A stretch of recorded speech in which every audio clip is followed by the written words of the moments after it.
Shalom, shalom. How's everybody doing? Giving honor and praise to the creator and the maker of heaven and earth. Just want to go over a particular subject, and it's concerning the understanding that some people have, saying that it is okay to rape or to be a rapist within the culture of the house of Israel.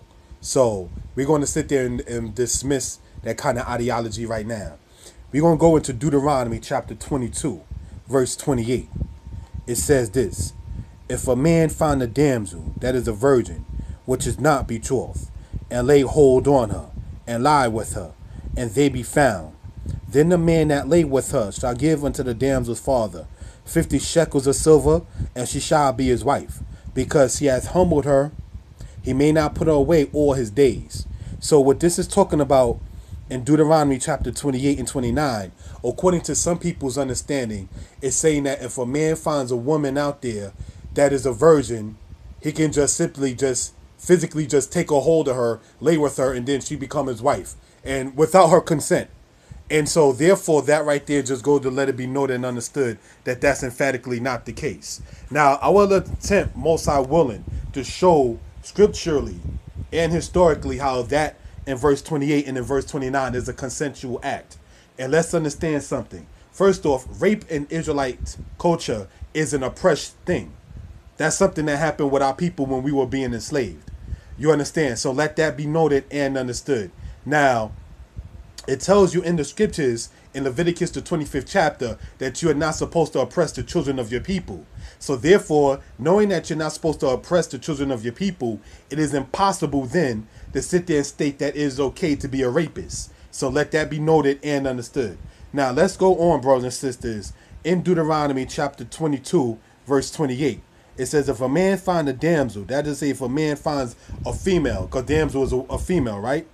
That is a virgin, which is not betrothed. Now, betrothed is an old English word, basically meaning that she is engaged or she is espoused, all right? Or in today's terminology, she is someone's fiance. Now, in this kind of thing here, it is saying if a man finds a damsel that is a virgin, which is not betrothed, and lay hold on her and lie with her, and they be found. And a lot of times people have a lack of understanding, no offense intended, who want to teach a rape doctrine and try to focus on the words and lay hold on her. And then somebody actually, no offense intended, try to go into the Hebrew to try to sit there and let that be noted and understood, and use one of their famous dictionaries, or that is to say concordances, that they like to use. This one here being the Strong's Concordance, without understanding exactly what the Hebrew says. First off, the Strong's Concordance deal in a lot of cases in what you call the modern Hebrew. So that's why when they sit there and go over that kind of thing, they'll use the qual stem, the nifal stem, the pl stem, the hofal stem. So I got to ask the brothers and sisters who sit there and use this understanding coming from the Strongs, which is a misunderstanding because the Strongs don't teach that, by the way. Do you even speak what is referred to as the Shalamim Hebrew? Or do you speak what some call the Lashawan Kwadash? Because the Lashawan Kwadash that some brothers and sisters talk about is the Hebrew that says Ah, Ba, Ga, Da, Ha, Wa, Za, Ka, so forth and so on. The Shalamim Hebrew is the one that says Aleph, Bet, Gamel, Dalet, Hey, Waw, Zion. So if you're not abreast in that form of Hebrew, it will be wise to not even to attempt to even go into that. But not to be arrogant, a brother who has studied it, I will attempt to, most High willing, go in that particular subject and explain the subject matter right here. Some of the people who try to sit there and do that go into looking at the word for take in Hebrew is the Hebrew word laquak. And they go and say, see, it says, and lay hold her and take her, and lay hold on her and lie with her. But the word take is not in there. You understand what I'm saying? And the word laquak is nowhere in the Hebrew of that. So therefore, what they've done basically is just put things up like people put a meme up without any understanding of what in the world is going on. So that right there, just let it be noted and understood that something is incorrect. Now, let's go into the Hebrew of Deuteronomy chapter 22, verse 28, so we can gain an understanding about this. It says, Ki yim za'ish, if a man finds na'ara betula, a maiden that is a virgin, Ashir lo orashta, which is not betrothed, she's not engaged. Ut pasa, Washakab ima. Wanim za'u. So one of the key things to point out, brothers and sisters, is this particular part right here, where it says, I want to go in, right? Ki yim za, because, or when, or if in certain cases, yim za from the Hebrew root word matza, to find, right? Ish na'ara, if he finds a maiden, betula, a maiden that is a virgin, right? It says, asher lo orasa, which is not betrothed, which is not engaged.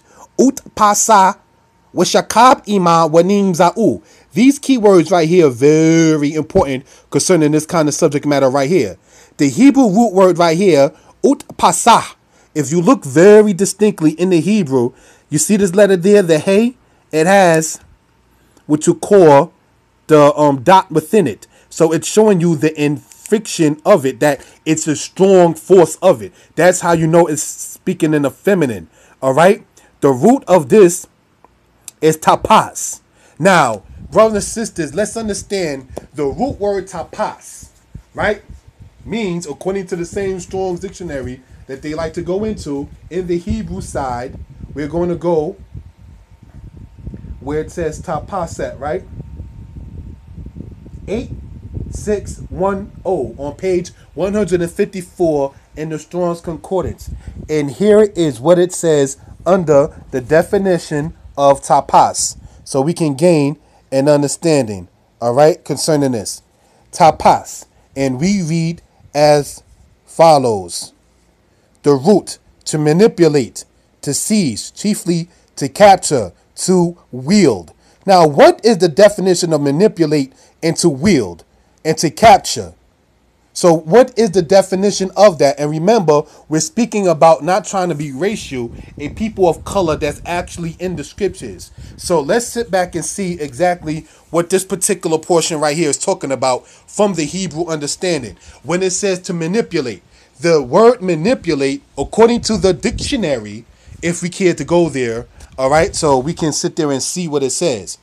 It says manipulate, to handle, to manage, or use, especially with skill, in some process of treatment or performance. To manipulate a tractor. Number 2, to manage or influence by artful skill. So now, if we're using, like many brothers and sisters do, the definitions that we get out of the Strong's Concordance, and it uses the root word tapas, meaning to manipulate or to wield, what are we talking about? He did, in modern terminologies, with the female, what you call running that game. If you want to use those kind of terminologies, he knew how to woo her in order to get sex out of from her. He had her twisted, you might say, in these kind of words. So now what it's saying in the scriptures is that if a man does that and has her manipulated, not against her will, not forced by taking her like a captive and, you know, like was done to black women in slavery and so forth and so on. No, that's not what the scriptures are saying.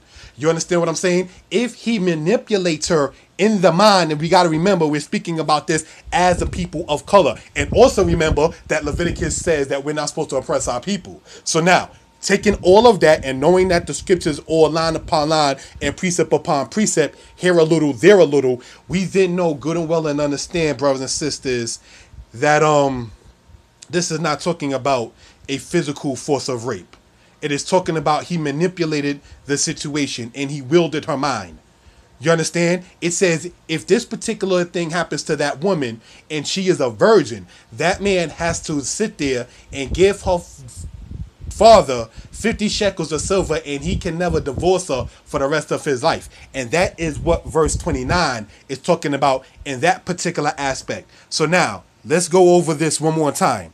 Deuteronomy chapter 22 verse 28 says, if a man find a damsel that is a virgin, which is not betrothed, meaning that he finds a female, a damsel, a woman of a particular age. Generally speaking, when you go in certain dictionaries, they'll tell you about marriageable age, about 18, 19, so forth and so on, right?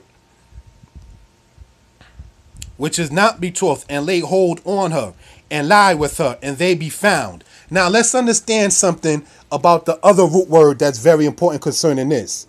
and it says this, right? We already went over that word tapas, right? Tapas, tapas t, tapas ta, so forth and so on. When it says utapasa, that's the actual pronunciation of that word right there. Utpasa. And he manipulated her, and he willed it her. You understand? With shakab ima, and he lays with her. With nim za'u. Now, the Hebrew root word of this is the word matzah. That's the root, right? To find. Mem zadeh aleph. It is called the lamed aleph form of verbs when you're dealing with the shalamim Hebrew. Now, nimza is the nif'al stem, to be found. So that means it says, if a man finds a damsel that is a virgin, which is not betrothed, and lay hold on her and lie with her, and they be found. Now, let's notice something. It says, and they be found. The question I have is, what does it mean when it says, and they be found? Either she became impregnated and she couldn't hide it, so now she just got to sit there and say, yes, I was intimate, and so forth and so on. That's one aspect. Or they just actually, somebody walked in and caught them within the act. Meaning, when it says, and they be found, that's very important. Because that means that whatever they did, consensually, mind you, they try to keep that on the down low, and they got exposed. You understand? It says that man, he cannot divorce her for the rest of his life, and he has to give unto her father 50 shekels of silver, and she shall become his wife. Because she was being, and him were found. Either she became impregnated by the act. That's how that's one way to find out if a female is having sex, or they actually got caught and busted, you may say, in the actual act. That right there is very important. Now, I want to sit there and validate my stance concerning this kind of matter, and it goes as this. In Deuteronomy chapter 22, verse 24, this is speaking about a virgin that is betrothed, right? It says, then you shall bring them out of the gate of the city, and you shall stone them with stones, that they die. The damsel, because she cried not, being in the city, and the man, because he hath humbled his neighbor's wife. So thou shalt put away the evil from among you. Now, in verse 27, it says, concerning this, now I'm reading, is concerning the woman that is being made to be forced, rape style, to have sex and everything like that, like against her will. You understand? And it says in verse 27, if they be found in the, or if he found her in the field and she cried out. This is what it says concerning this. For he found her in the field, and the betrothed damsel cried, and there was none to save her. So if you notice something, and if you're reading from verse 23 all the way down to verse 29, there's a certain pattern that follows. Verse 23 and verse 24 is talking about one situation. She is in the city and she does not cry. That's that particular situation. You understand?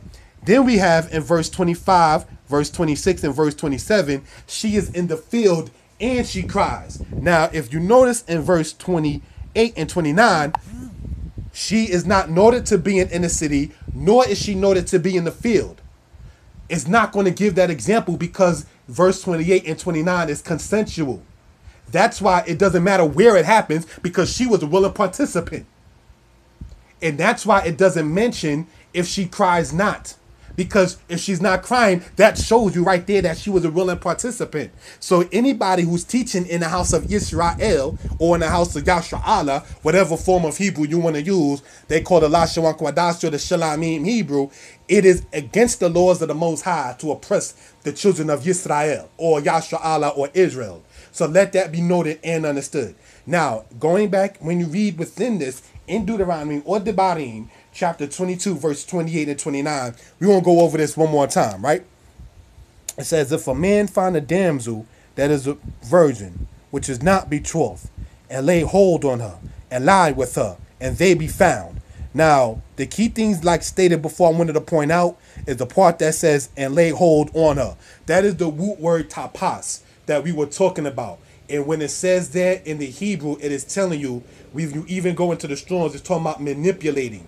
But it's talking about the aspect in which he wielded her. In other words, her mind was already there because she was, whatever females, whatever they want to phrase it as, girl, he had me like this, that, twisted in the head, so forth and so on, doesn't mean that she was raped. So let that be noted and understood. You understand? And then when you go in verse 28, it says, and they be found. That's very important because the fact that they were being found means that they were consensual. That's why it doesn't mention city or field or her crying, because it mentions that only when it's not consensual. Shalom.